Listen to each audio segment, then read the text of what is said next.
MHB police Thane प्रशासनाच्या कामावर प्रश्नचिन्ह।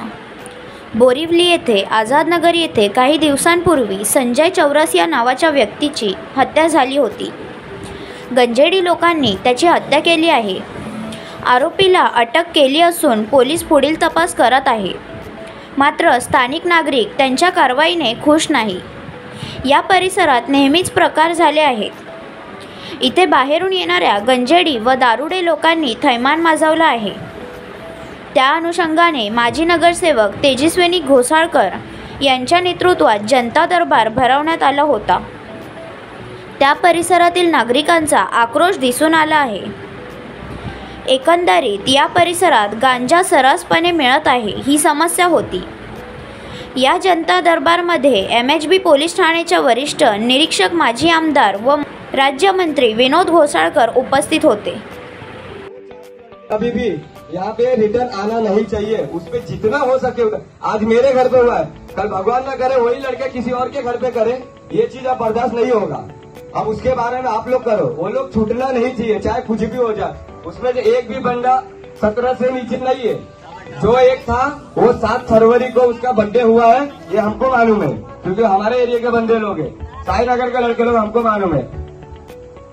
मेरे को खबर मिला था भाई लास्ट स्टेज पे है, तो हम लोग अभी जो चीज इसको ही पता, अभी ये बोलता है कि चिल्लर जेल में गया, ये चीज हमको भी पता चला है। अभी हमको कोई बताया नहीं, हमको भी खबर मिलती है, क्योंकि भाई हमारा भाई गया है, हम आते जाते हैं, हमको सब मालूम है। ठीक है, अब वो बोल रहा है बोरीवली जेल में चले, वो बोरीवली जेल में नहीं आया क्योंकि वो चिल्लर में गिनती गया है। वो किधर चिल्लर ही जेल में जाएगा, कोर्ट में जाएगा। वो लड़का हमको बोरीवली कोर्ट में ही चाहिए, क्योंकि हमको मालूम है कि 18 साल का है, उसको दबाया जा रहा है, उसको निकाला जा रहा है।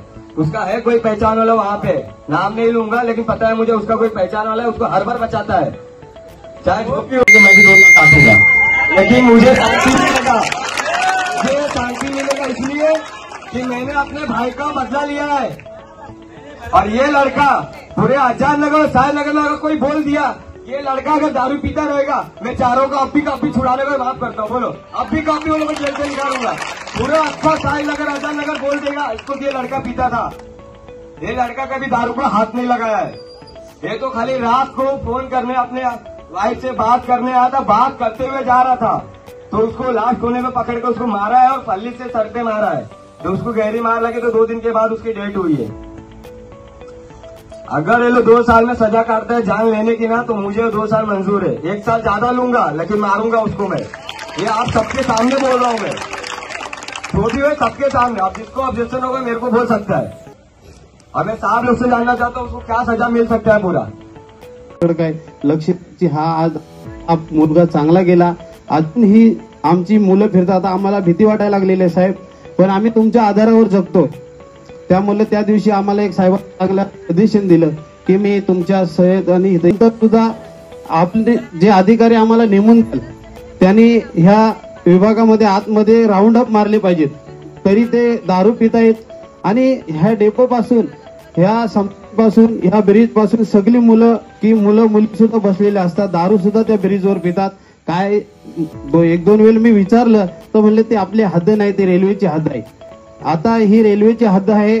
वो टाइम पे बाबले दाबी थे प्रदीप बोरकर, इनके बोलने पे मैंने वो दोनों को छुड़ाया था, केस आगे नहीं लिया था।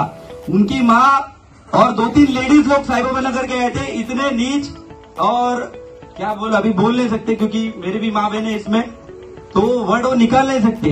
जब तुम अपने बच्चों का सोच सकते हो ना, तो दूसरे का भी सोचो।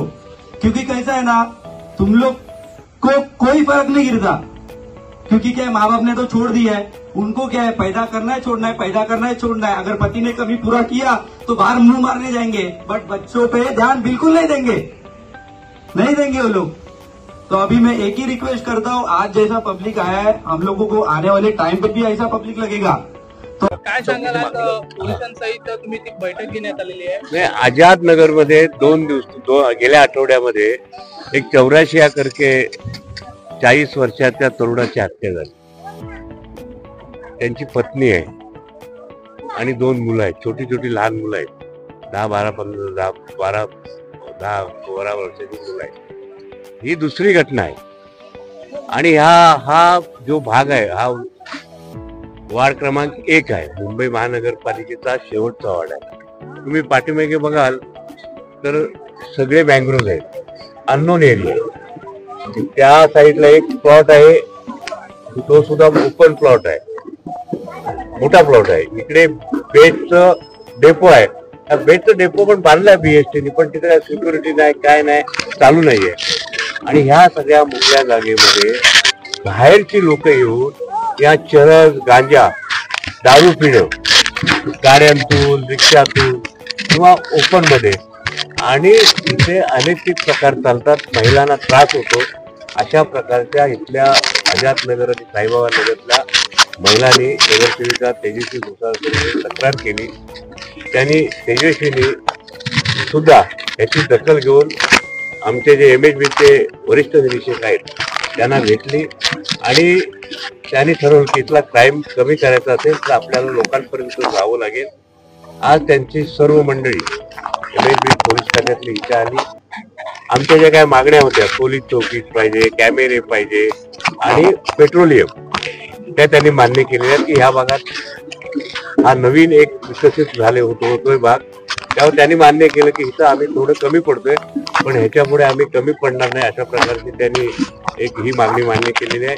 कोणी पोलीस स्टेशनला आला तर त्याची तक्रार घेतली जाईल. एखाद्या साध्या पेपरवरती जरी साधी तक्रार जरी केली त्याची सुद्धा इन्क्वायरी केली जाईल, अशा प्रकारचे वरिष्ठ निरीक्षकांनी आम्हाला आश्वासन दिलेलं आहे. आणि मला खात्री आहे की येणाऱ्या काळामध्ये हा जो क्राईम आहे, कारण हा झोपडपट्टीचा भाग आहे, आझादनगर आहे, गणपत पाटील नगर आहे, कोण कधी येतात, कोण कुठे राहतात, काय करतात, कुठले धंदे करतात, या सगळ्या झोपडपट्टीमध्ये ह्या आझादनगरमध्ये तसं होत नाही. पण गणपत पाटील नगरमध्ये वगैरे 14 गल्ल्या आहेत. एवढ्या मोठ्या 14 गल्ल्यामध्ये नाहीत रस्ते, नाही पोलिसांच्या गाड्या जाईत, नाही स्कूटर जाईत, पण बाहेरून लोक येतात, क्राईम करतायत, जातायत. मागच्या वेळेला पण गणपत पाटील नगरमध्ये एक मर्डर झाली.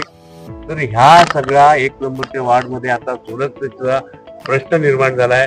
पण मला खात्री आहे की आमचे मुंबई पोलीस आणि आमचे MHB पोलिसचे सर्व पदाधिकारी याच्यात लक्ष घालून यापुढे झिरो क्राईम होईल अशा प्रकारचे आम्ही पण मदत करू त्यांना. आम्ही सुद्धा त्यांना चौकी लागेल, आणखी काय लागेल, त्यासाठी आम्हाला जर कुठं फंड मिळाला तर जरूर करून कुठला क्राईम ह्या जनतेसाठी, आमच्या महिलांसाठी आणि लहान मुलांसाठी आणि एक कुटुंब, आता आम्ही पण त्याच्यातून गेलोय, आमचं कुटुंब पण या स्थितीतून आधी जातोय. त्यामुळे आम्हाला ह्याची कल्पना आहे की लहान मुलं, मला सुद्धा 2 नातू आहे, त्यामुळे त्याची कल्पना मला आहे. त्याच्यामुळे ह्या सगळ्या गोष्टी होऊ नये आणि म्हणून जास्तीत जास्त तक्रारी करत बसण्यामध्ये सुधारणा करण्याच्या दृष्टिकोनातून आम्ही प्रयत्न करू.